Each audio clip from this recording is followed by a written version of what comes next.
திரும்ப நம்ம வந்து ரீஸ்டாக் போட்டுட்டே இருக்கோங்க நம்மளோட கோமாதா சாரி. இந்த சாரி நாங்க எத்தனை டைம் கொண்டு வந்தாலும் சரி இந்த சாரி எங்களுக்கு ஒரு டைம் கூட இருக்கவே இருக்காதுங்க. சீக்கிரம் வந்து ஆர்டர் பிளேஸ் பண்ணுங்க. சீக்கிரம் பாத்தீங்கன்னா ஒரு 30 கொண்டு வந்திருக்கேன். யாரெல்லாம் வெயிட் பண்ணிட்டு இருந்தீங்களோ சீக்கிரம் வந்து ஆர்டர் பிளேஸ் பண்ணுங்க. ஒரு ஃபாயில் பிரிண்ட் சாரி தான். அதுலயும் இதோட லுக் எல்லாம் வேற லெவலா இருக்கும். உங்களுக்கே தெரிஞ்சிருக்கும் இந்த சாரி நான் எத்தனை டைம் நான் வேர் பண்ணிருப்பேன். சுத்தமா கலரே போவாதுங்க. இந்த சாரி பாத்தீங்கன்னா அதாவது 750 மேல குடுத்துட்டு இருக்காங்க. இந்த சாரி வந்து நம்ம கிட்ட 550 தான் ஒன்லி. சோ சீக்கிரம் ஆர்டர் பிளேஸ் பண்ணுங்க. ஒரு ஃபாயில் பிரிண்ட்ல வந்து ஒரு கோமாதா சாரிங்க, அதுவும் ஒரு பர்பிள். யாருக்கெல்லாம் பிடிக்கும் பர்பிள் கீழே கமெண்ட்ல சொல்லிட்டு போங்க. இதோட லுக்கே பாருங்களேன் வேற மாதிரி இருக்கும். சோ இந்த சாரியோடைய பிளவுஸுங்க இது பிளவுஸ் இது.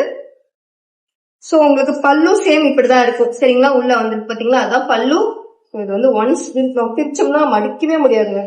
சோ இந்த சாரி இப்ப நான் கொண்டு வந்தாச்சு. வெயிட் பண்ணவங்க சீக்கிரம் இந்த ஆர்டர் பிளேஸ் பண்ணிக்கோங்க. ஒரு யாருக்கெல்லாம் பர்பிள் கலர் சீக்கிரமா கீழே கமெண்ட்ல சொல்லிட்டு போங்க.